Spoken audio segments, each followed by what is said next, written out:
Captain Dongsik felt the cold metal of his escape pod pressing against his back as he floated through the endless darkness of space. His cargo ship, the Morning Star, was nothing but burning pieces now scattered across the void like broken dreams. The massive alien vessel that had destroyed his home for the past 3 years was already moving away, its job done, or so they thought. Blood ran down his face from a deep cut above his left eye, but Dongsik was still breathing, and that meant he was still fighting. His hands moved across the pod controls, even though most of the systems were dead or dying. The small screen in front of him flickered with static, then showed something that made his heart race. A planet not too far away, covered in green forests and blue oceans. The escape pod had enough power for one last burn toward the planet below. Dongsik knew he might die in the crash, but staying in space meant certain death. The aliens who had killed his crew and destroyed his ship would be back to make sure no one survived. He pressed the ignition button and felt the pod shake as it began its final journey. As the pod fell through the atmosphere of the unknown world, Dongsik could see through the small window that this place was beautiful, almost too beautiful. The trees were taller than any he had seen on Earth, and rivers ran like silver ribbons through valleys that looked like they belonged in a painting. But something felt wrong about this paradise. The crash was harder than he expected. The pod hit the ground and bounced 3 times before sliding to a stop against a massive tree trunk that was easily 10 meters wide. Dongsik tasted blood in his mouth, and his left shoulder felt like it was on fire, but he was alive. He forced the pod door open and crawled out into the alien world.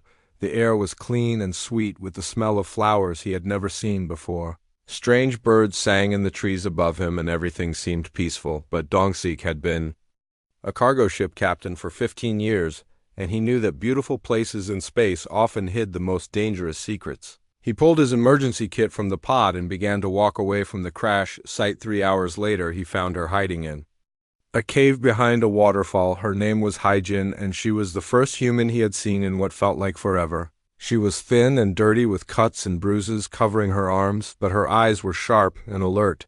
When she saw him, she almost ran.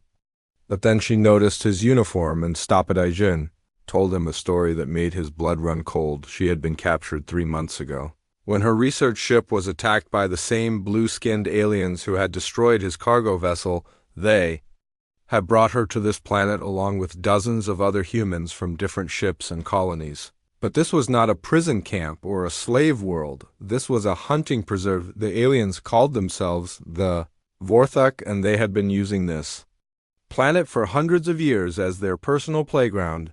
They would capture intelligent beings from across the galaxy and bring them here to be hunted for sport. The Vorthak considered themselves the perfect predators. With their 4 arms razor-sharp claws and advanced technology, they had hunted every species they could find, but humans were their newest prey. Hyjin explained how the hunts worked. The Vorthak would release their prey at sunrise and give them a few hours to run and hide. Then the hunting parties would begin the chase with their energy weapons and tracking devices. Most species would panic and scatter, making them easy targets. The average hunt lasted less than a day, but Hyjin had survived for 3 months by being smarter than the other prey. She had been a military engineer before her capture, and she used those skills to stay alive. She hid in deep caves during the day and only moved at night. She had learned to mask her scent and avoid the areas where the Vorthak liked to hunt. She had even built simple traps to slow down pursuing hunters as they talked.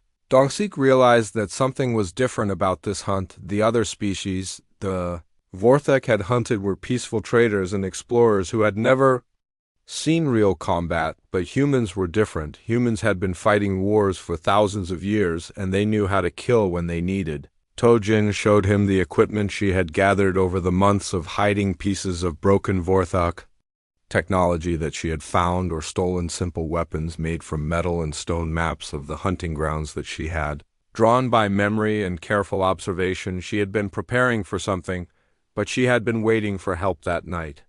As they shared food and water in the hidden cave, Dongsik learned more about their enemy. The Vorthak were not just random raiders. They were part of a massive empire that stretched across hundreds of star systems. They had been watching Earth for years, and the hunting preserve was just the beginning. They were planning a full invasion of human space. The blue-skinned aliens believed that hunting humans would teach them about human weaknesses and fighting styles they wanted to study there. Pray before they attacked Earth itself. Every human who died on this planet was giving the Vorthak information they would use to kill billions more, but the Vorthak had made one crucial mistake. They assumed that being hunted would make humans weak, and afraid instead it was about to make them very, very dangerous. Dong-sik looked at the weapons and maps that Haijin had collected and felt something burning in his chest. It was not fear or despair, it was anger, the kind of anger that had driven humans to survive ice ages and build starships, the kind of anger that made ordinary people do extraordinary things. He told Haijin about his plan. They would not just hide and survive, they would fight back, they would turn this hunting preserve into a war zone. The Vorthak wanted to hunt humans for sport, but they were about to learn that humans had been hunting each other for thousands of years, and they were very good at it. As dawn approached, they could hear the sounds of the hunting parties preparing for another day of sport. The Vorthak were sharpening their weapons and checking their tracking equipment. They were looking forward to another easy hunt against helpless prey, but this time would be different. This time they would be hunting humans who were ready to hunt them back. The war was about to begin.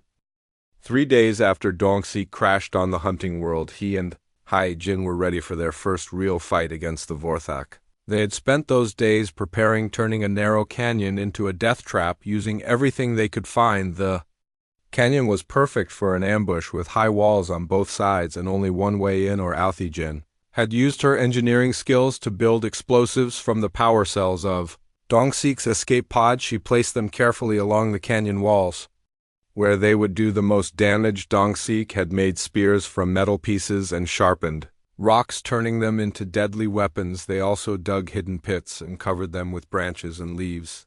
The bait was simple. They would leave obvious tracks leading into the canyon, then hide and wait for the hunting party to follow. The Vorthak were proud and confident. They had never lost a single hunter to their prey in hundreds of years of hunting on this planet. They would walk right into the trap. On the morning of the third day, they heard the hunting horns echoing through the forest. The Vorthak were beginning another hunt, and this time they were looking for the 2 humans who had been spotted near the waterfall. The hunting party that came after them was led by a scarred veteran named Thekmore, who had been hunting on this planet for over 20 years. Thekmore was confident as he followed the human tracks with his 3 younger hunters. The blue-skinned aliens moved through the forest like they owned it, which they did. Their forearms carried advanced energy weapons that could burn through metal, and their tracking devices showed them exactly where their prey had gone. The Vorthak had no idea they were walking into the first human military ambush in the history of their hunting preserve. They followed the tracks right into the canyon, talking and laughing about how easy this hunt would be. The younger hunters were excited to kill their first humans and earn their place among the elite predators. When the hunting party reached the middle of the canyon, Haijin was hiding on the left wall and Dong-sik was on the right. Both humans were perfectly still and silent, waiting for the perfect moment. The Vorthak were directly below them, looking at the ground for more tracks, when everything went wrong for the hunter. Haijin triggered the first explosive charge. The blast echoed through the canyon like thunder, and rocks fell from the walls. The youngest Vorthak hunter was killed, instantly crushed by falling stones. The others looked up in shock and confusion. They had never been attacked by their prey before and did not know how to react. Dong-sik dropped from above, landing on the back of the second hunter. His makeshift spear went through the alien's chest and out the other side. Blue blood sprayed across the canyon walls as the Vorthak fell, dying. The remaining 2 hunters tried to raise their weapons, but more explosives went off around them. The third hunter was caught in the second blast and died, screaming as rocks and metal fragments tore through his body. Thekmore, the veteran leader, was badly wounded but still alive. He had been far enough from the explosions to survive, but his left arm was broken and he was bleeding from dozens of cuts. For the first time in his 20 years of hunting, Thekmore felt something he had never experienced before: fear. He looked up at the 2 humans standing above him and realized that everything had changed. These were not helpless prey animals running in terror. These were predators who had set a trap and killed his entire team. Dong-sik and Haijin climbed down into the canyon and stood over the wounded alien hunter. Thekmore tried to reach for his weapon, but Haijin kicked it away. The alien looked up at them with 4 yellow eyes full of pain and confusion.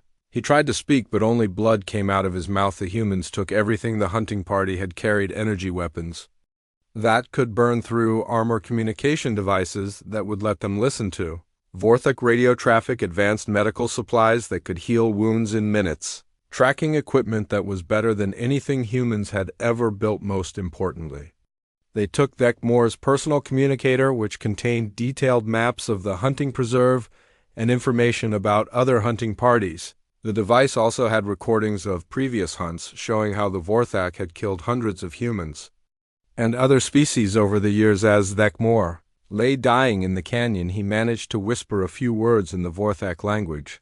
Haijin had learned some of their speech during her months of hiding, and she translated what he said. The alien was not begging for mercy or asking for help. He was warning them that they had made a terrible mistake. The wounded hunter told them that killing Vorthak hunters was the worst crime possible in their empire. When the other hunting parties found the bodies, they would call for reinforcements. Thousands of elite warriors would come to the planet to hunt down the humans who had dared to fight back. The prey had broken the natural order and would pay with their lives. Dong Sik looked down at the dying alien and smiled. It was not a kind smile. It was the smile of a predator who had just tasted blood for the first time. He told Thekmor that the humans were not afraid of more hunters. In fact, they were hoping for more enemies to kill. The more Vorthak who came to the planet, the more weapons and equipment the humans would capture. When Thekmor finally died, the humans dragged his body and the others deeper into the canyon where they would not be found easily.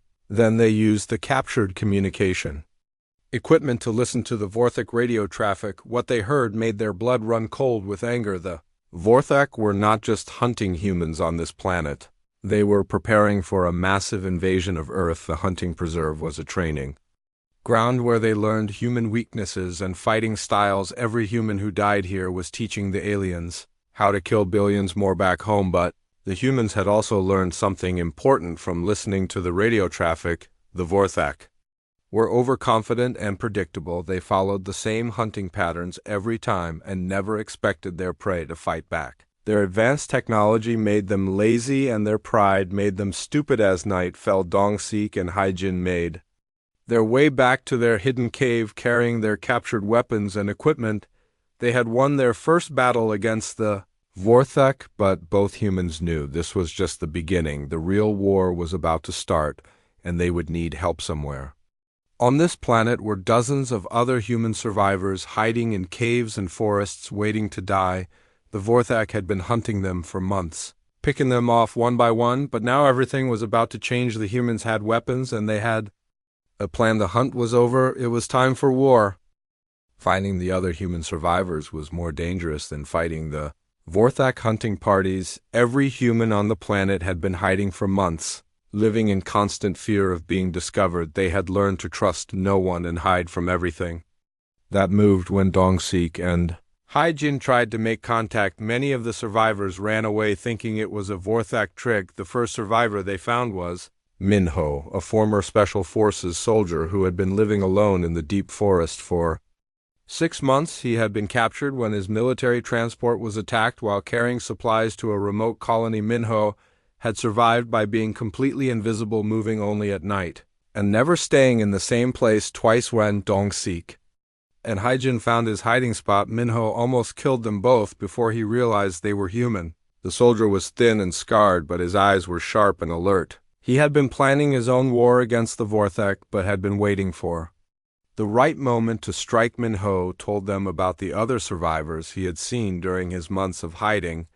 There was Sujin, a scientist who had been using her knowledge of alien technology to avoid the hunting parties she had been captured. When her research ship was attacked while studying alien ruins on a dead world, there was also Jaewoo, a young pilot who had been shot down during a routine trading mission. He had been hiding in the northern mountains where the Vorthak rarely hunted, because the terrain was too difficult for their vehicles.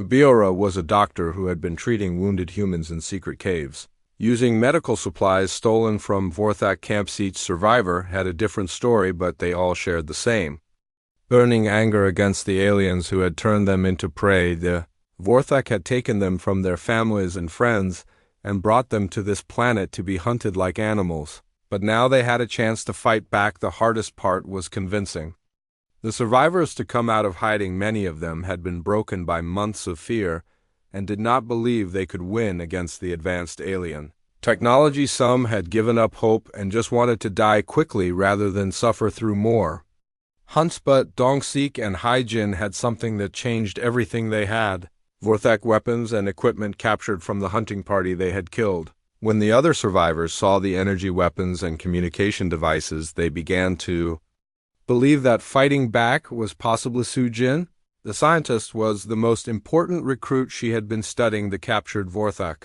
technology and had made discoveries that could change the war. The alien weapons were powerful, but they were also complex and easy to jam if you knew how. Their vehicles and tracking devices all used the same frequency, which meant they could be disabled with the right equipment. The scientist had been working on a jamming device using parts stolen from Vorthak camps over the months. She had hidden the device in a cave system where the aliens never searched. If she could finish building it and make it powerful enough, the device could disable all Vorthak technology on the planet. But the most important components were located in the heavily fortified Vorthak command center at the planet's north pole. The fortress was where the Huntmasters lived and where they controlled all the hunting operations on the planet. It had never been attacked and was considered impossible to breach. The command center was surrounded by energy shields and defended by hundreds of elite Vorthak warriors. It had advanced sensors that could detect any approaching threat and enough firepower to destroy a small army. The aliens had built it to be completely safe from any possible attack by their prey, but the humans had advantages that the Vorthak did not understand. They could work together in ways that the hierarchical alien society could not imagine. They were creative and unpredictable, while the Vorthak followed the same patterns every time. Most importantly, they were fighting for their lives and their future. While the Vorthak were just playing a game, the resistance grew slowly but steadily. Each new member brought valuable skills and knowledge of the terrain. Minho trained the others in military tactics and showed them how to move unseen through the forest. Sujin worked on understanding and improving the captured technology. Jin used her engineering skills to build better weapons and traps, while Jae-woo scouted the area around the command center looking for weaknesses in the fortress defenses. Biora treated the wounded and kept everyone healthy enough to fight. They spent weeks preparing for the most dangerous mission in human history. They would have to cross hundreds of miles of alien territory, avoiding multiple hunting parties and sensor networks. They would have to infiltrate a fortress that had never been breached and steal the components Sujin needed to build her jamming device. The plan was complex and dangerous, but it was their only chance to turn the war in their favor. If they could disable the Vorthak technology, even for a short time, they could level the playing field and show the aliens what humans were really capable of. During the long nights of preparation, the survivors shared stories of their lives before the hunt. They talked about families they had lost and homes they might never see again, but they also talked about the future they were fighting to create, a future where humans would never again be hunted for sport. The Vorthak had made a terrible mistake when they decided to hunt humans. They had assumed that being prey would make humans weak and afraid. Instead, it had brought out something that had been sleeping in the human species for thousands of years: the ability to fight back when there was no other choice. As the resistance prepared for their assault on the command center, they could hear the hunting horns echoing through the forest. The Vorthak were still conducting their daily hunts, still believing they were the perfect predators, still thinking their prey was helpless. But everything was about to change. The humans had learned to work together, and they had learned to fight. The next time the Vorthak went hunting, they would find that their prey had become predators. The war for the hunting preserve was about to begin, and the humans were ready to show the galaxy what happened when you hunted the wrong species. The Vorthak had wanted to study human weaknesses, but they were about to discover human strengths instead. The resistance was ready to strike. The assault on the Vorthak command center began at dawn, with explosions echoing across the entire planet. Dongsik had divided the human resistance into 3 groups, each with a different mission. The main assault team would attack the fortress directly, while the diversion teams would hit hunting parties and communication posts across the planet. Minho led the first diversion team in the southern forests where most of the hunting parties were based. His job was to make as much noise as possible and draw defenders away from the command center. The former Special Forces soldier had trained his team well, and they moved through the forest like deadly shadows. The second diversion team was led by Jae-woo in the eastern mountains. Their target was the communications relay that connected the hunting preserve to the rest of the Vorthek Empire. If they could destroy it, the aliens would not be able to call for reinforcements. When the main assault began, Dong-sik led the main assault team toward the fortress with Haijin and Sujin. They carried the most advanced weapons captured from dead hunting parties and had spent weeks studying the fortress defenses. The plan was dangerous, but it was their only chance to get the components Sujin needed for her jamming device. The attack began with Minho's team striking 3 hunting parties at once.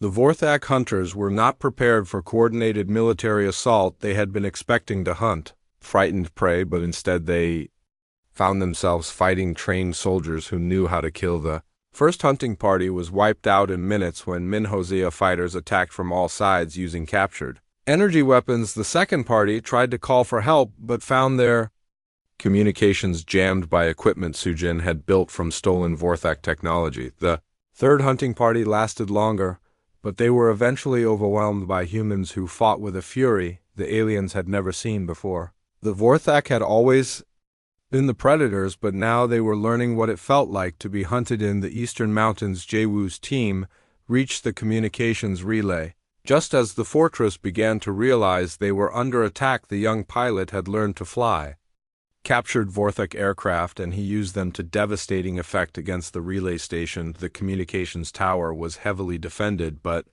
the Vorthak had never expected an air attack from their own aircraft. Jae-woo and his team destroyed the tower and killed every defender in less than an hour. The fortress was now cut off from the outside galaxy. At the command center, Lord Zethkar, the Huntmaster, was watching his carefully ordered world collapse around him. The fortress sensors showed coordinated attacks across the entire planet. The humans were not just fighting back, they were winning. Zethkar had been the Huntmaster for 30 years and had never lost a single hunting party to prey species. He had killed thousands of intelligent beings and had never felt fear or doubt, but now he was watching his elite hunters being slaughtered by the very creatures they had been hunting for sport. The fortress defenses were strong, but they had been designed to keep prey animals out, not to fight a real military assault. The humans attacked with tactics the Vorthak had never seen before. They used captured aircraft to bomb the outer walls while ground teams infiltrated through maintenance tunnels. Haijin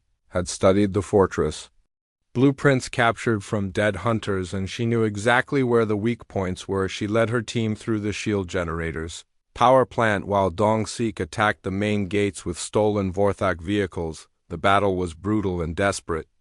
The Vorthak fought with the fury of predators who had never been challenged before, but the humans fought with something stronger. They fought with the rage of prey that had learned to bite back. Sujin reached the fortress command center while the battle raged around her. The components she needed were in the main computer core, but they were protected by dozens of elite Vorthak guards. The scientist had to fight her way through corridors filled with alien warriors who would rather die than let prey animals into their sacred fortress. The turning point came when Haijin successfully destroyed the shield generators. The fortress energy barriers flickered and died, leaving the aliens vulnerable to the full force of the human assault. Dong-sik and his team poured through the main gates while captured Vorthak aircraft bombed the inner defenses. Lord Zethkar made his last stand in the command center throne room, surrounded by his personal guard of the most elite hunters on the planet. But even the best Vorthak warriors could not stop humans who were fighting for their lives and their future. The battle lasted 3 days and nights. The fortress that had never been breached was slowly falling to an enemy the Vorthak had never respected.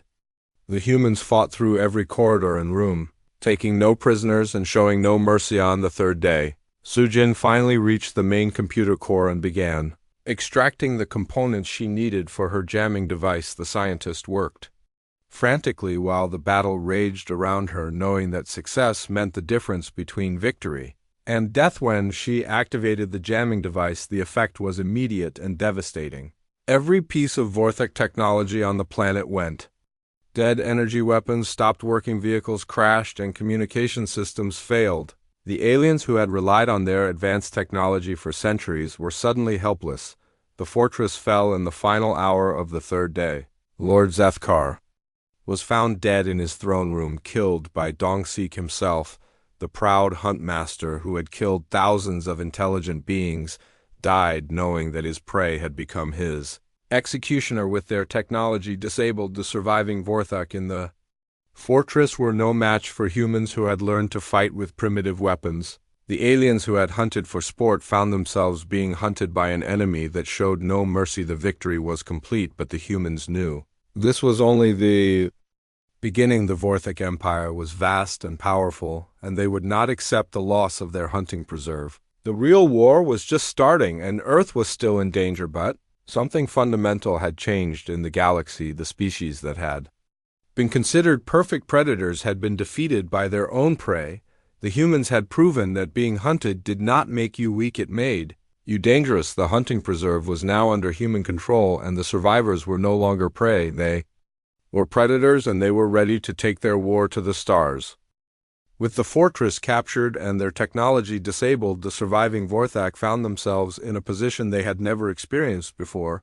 They were trapped on a hostile world, being hunted by an enemy that knew the terrain better than they did. The proud predators had become prey, and the humans showed them no mercy. Dong-Seek organized his forces into hunting parties of their own, using the same tactics the Vorthak had used against them for months, but where the aliens had hunted for sport, the humans hunted for survival and revenge. Every Vorthak on the planet was now a target to be eliminated.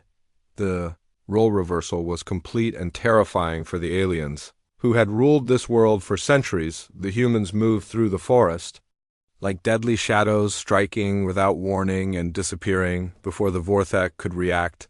They used captured alien weapons with deadly efficiency and showed no interest in taking prisoners. Minho led the most aggressive hunting party deep into the southern forests, where many Vorthak had fled after the fortress fell. The former Special Forces soldier had learned to hate the aliens during his months of hiding, and he pursued them with relentless determination.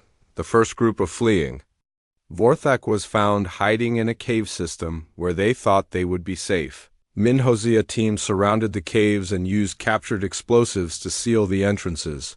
The aliens inside died slowly in the darkness, just as many humans had died in. The hunting preservative Jin had modified the jamming device to work in smaller areas, allowing the human hunting parties to disable Vorthak technology whenever they found survivors. The aliens who had relied on their advanced weapons and sensors for centuries were helpless without their technology. Wu used captured aircraft to hunt fleeing Vorthak from the air. The young pilot had become expert at flying alien vehicles, and he used them to devastating effect against his former captors.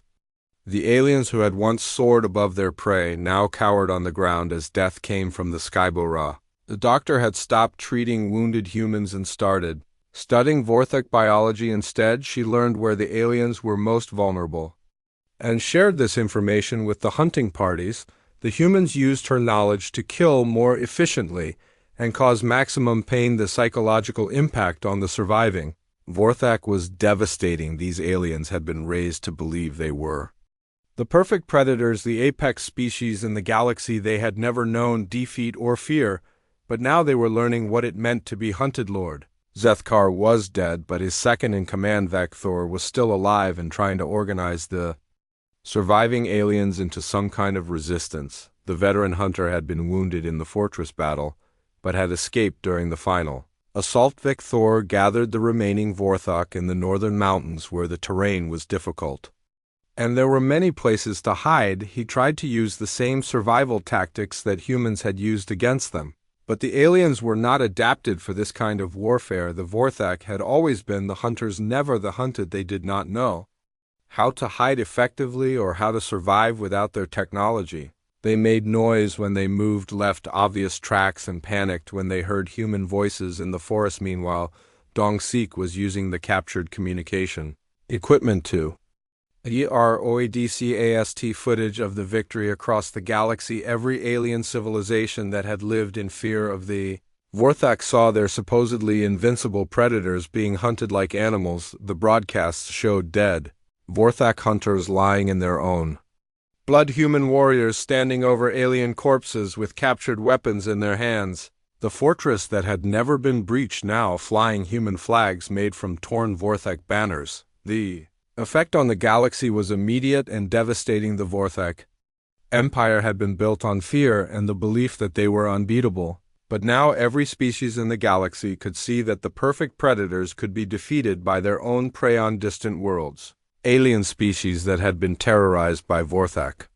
Raids began to organize their own resistance movements. The broadcasts from the hunting preserve became a symbol of hope for every creature that had ever been hunted by the blue-skinned predators back on the hunting world. The systematic elimination of the Vorthak continued. Dong-Seek had divided the planet into sectors, and his hunting parties worked methodically through each area, leaving no alien alive. They were not just winning the war, they were committing genocide. The humans had learned to be efficient killers during their months as prey, and now they used those skills against their former captors. They set traps in places where Vorthak were likely to hide. They poisoned water sources that the aliens would need to survive. Most importantly, they had learned to think like predators. The humans could predict where the fleeing Vorthak would go and what they would do next. They had studied their enemy during the long months of being hunted, and now they used that knowledge to destroy them. Vector made his final stand in a mountain cave where he had gathered the last 40 Vorthak survivors on the planet. The alien commander knew he was going to die, but he wanted to take as many humans with him as possible. When Dong-Seek found the cave, he did not order an assault. Instead, he had his fighters seal the entrance and pump poison gas inside. The humans waited outside, listening to the screams of the dying aliens, until everything went silent. The last Vorthak on the hunting preserve died, calling for mercy that never came. They had shown no mercy to their prey for centuries, and now they received none in return. The species that had considered themselves the perfect predators had been exterminated by the very creatures they had hunted for sport. When the final alien was dead, Dong-Seek stood on the mountain where the last battle had taken place and looked out over the world that had been meant to be humanity's graveyard. Instead, it had become the birthplace of a new galactic power. The humans had not just survived the hunt, they had won it completely. The Vorthak Empire would never again use this planet as a hunting preserve because there were no Vorthak left alive to hunt. The predators had become extinct and their prey had evolved into something far more dangerous, but the war was far from over. The Vorthak Empire still existed, and they would not accept the loss of their hunting preserve. Earth was still in danger, and the humans would need to take their fight to the stars. The hunting preserve had taught them valuable lessons about war and survival, but the real test was yet to come. The humans had proven they could win on this world, but could they win in space against the full might of the Vorthak Empire? The answer would come soon enough. The victory on the hunting preserve was just the beginning of a war that would reshape the entire galaxy using the captured Vorthak ships and technology. The human survivors did not just escape, they returned to Earth with a fleet and a warning. That would change everything. Dong-Seek, now calling himself Admiral of the newly formed Terran Defense Force, led a fleet of stolen alien warships back to human space. The journey took months, but when they arrived, they brought with them something more valuable than ships. They brought knowledge of how to defeat the Vorthakarth had been preparing for the invasion.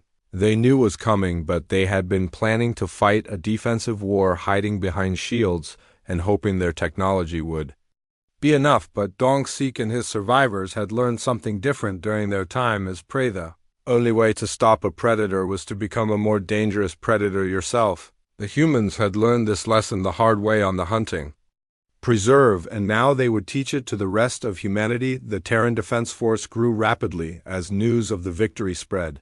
Every human colony and outpost sent ships and volunteers to join the fight against the Vorthak. The species that had been marked for extinction was preparing to go to Wursujin, established research facilities on dozens of worlds using captured Vorthak technology to build new weapons and defenses. She had learned to understand alien science during her time on the hunting preserve, and now she used that knowledge to give humanity an edge. The jamming devices she had perfected could disable Vorthek technology across entire star systems. New weapons based on alien designs could punch through their shields and armor. Most importantly, the humans had learned to think like their enemies. When the Vorthek invasion fleet finally arrived at Earth, they expected to find a helpless prey species cowering behind planetary defenses. Instead, they found a fully mobilized human war machine that had been preparing for this moment for years. The battle for Earth lasted only days. The Vorthak had been overconfident after centuries of easy victories against species that did not know how to fight back, but humanity had learned to fight back, and they had learned to fight dirty. Admiral Dongsik led the human fleet in a series of devastating attacks that destroyed the Vorthik invasion force. The aliens who had once hunted humans for sport found themselves being hunted across the solar system by an enemy that showed no mercy. The victory at Earth was broadcast across the galaxy, just as the victory on the hunting preserve had been. Every species that had ever been terrorized by the Vorthak saw their oppressors being defeated by the very creatures they had tried to exterminate, but the humans did not stop with defending Earth. They had learned that the only way to be truly safe was to eliminate the threat completely. The Terran Defense Force began a campaign of conquest that would take them to the heart of the Vorthak Empire. The war moved from star system to star system as human fleets attacked Vorthak worlds with the same ruthless efficiency the aliens had once used against their prey. The humans had become the predators, and they were very good at. Jin had become the chief engineer of the defense force, and she designed new weapons and tactics specifically for destroying Vorthak infrastructure. The humans did not just defeat their enemies, they systematically dismantled their entire civilization and led elite strike teams that infiltrated Vorthak worlds and eliminated key targets. The former Special Forces soldier had learned to hate the aliens during his time as prey, and he pursued them across the galaxy with relentless determination. Jewu commanded squadrons of fighters and bombers that cleared the way for the main fleet. The young pilot had become one of the most feared names in the galaxy among the surviving Vorthek, who spoke of human aircraft that brought death from the Skybora, had stopped being a doctor and had become something darker. She studied captured Vorthek to learn how to kill them more efficiently, and her research led to weapons that could cause maximum pain and terror. The Vorthak homeworld fell after a siege that lasted 6 months. The capital city, where the emperors had ruled for thousands of years, was reduced to rubble by human bombardment.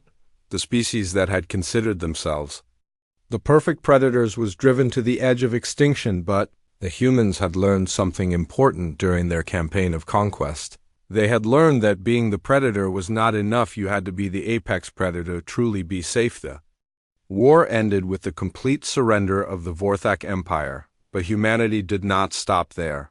They had seen what happened when predators were left alive to hunt again. The solution was simple and brutal: complete extermination. The surviving Vorthak were systematically hunted down and eliminated across the galaxy. The humans used the same methods the aliens had once used against them, but with far greater efficiency. The species that had hunted others for sport was hunted to extinction, and there were no Vorthak left alive anywhere in the galaxy. The perfect predators had been perfectly eliminated by prey that had learned to be more dangerous than their hunters. The natural order had been permanently reversed. The former hunting preserve was transformed into a memorial and training ground for the Terran Defense Force. Sujin established her main research facility there, studying alien technology and developing new weapons for humanity. The planet that had once been a place of terror became a symbol of human victory. Cadets from across human space came to train there, learning the lessons that had been bought with the blood of the first human survivors. Years later, when the galaxy had settled into a new order with humanity at its center, young officers would ask Admiral Dongsik about the secret to their victory. He would tell them that it was not superior technology or numbers that had won the war. The secret was the simple refusal to accept the role of prey. The Vorthak had made one crucial mistake when they decided to hunt humans. They had assumed that being hunted would make humans weak and afraid. Instead, it had made them into the most dangerous predators the galaxy had ever seen. The had emerged not as prey but as the apex predator of the known universe. The galaxy was now ruled by the species that had once been hunted for sport, and no alien would ever make the mistake of hunting humans again. The new order was simple and brutal. Humanity was the predator and everyone else was prey. The species that had learned to fight back had learned to fight. So, while that no one dared to challenge them, the hunting preserve had taught humanity its most important lesson: when someone hunts you, the only response is to hunt them back, but hunt them better than they ever hunted. Youth Galaxy would never forget that lesson.